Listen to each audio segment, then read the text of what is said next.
السلام عليكم ورحمة الله تعالى وبركاته يا أصحاب. أسعد الله أوقاتكم جميعا إن شاء الله، وربنا يحفظ البلاد في أمن وأمان إن شاء الله. تابعوا معي موضوع حلقتنا اليوم يا أخواننا، موضوع مهم جدا جدا. تابعوا معي.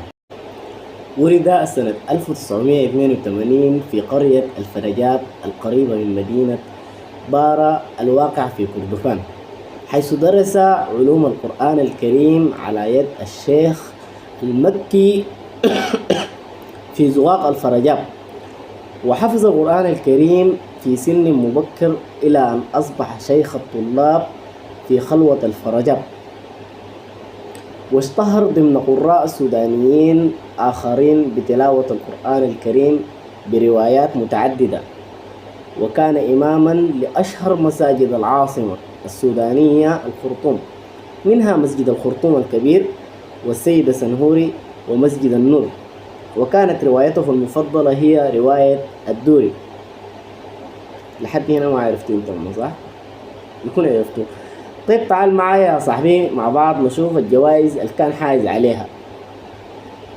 بس قبل ما نشوف الجوائز بتاعته تعال نسمع الآية دي مع بعض، لأنه أنا حبيها شديد شديد. واقترب الوعد الحق فإذا هي شاخصة أبصار الذين كفروا يا ويلنا قد كنا في غفلة من هذا بل كنا ظالمين. شارك باسم السودان في مسابقات دولية عدة، أبرزها ماليزيا ودبي، حيث حصل على جائزتها العالمية الثالثة في القرآن الكريم في منافسة مع 83 دولة. وفي عام 2005 نافس على جائزة الملك عبد العزيز في المملكة العربية السعودية وأحرز المركز الثاني. كما شارك في منافسات ليبيا وأحرز المركز الثاني بين 66 دولة، وذلك في العام 2006 عفوا. وللأسف الشديد وما غالي على ربه تعال نشوف وفاته ونترحم عليه مع بعض يا أخوي.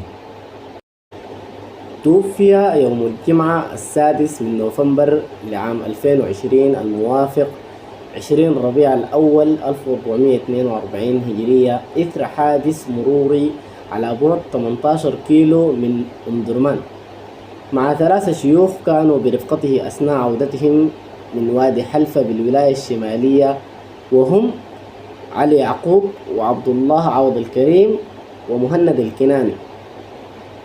وأعلن وزير الشؤون الدينية والأوقاف في السودان نصر الدين مفرح وفاة نورين صدقي في منشور له على صفحته الرسمية في فيسبوك.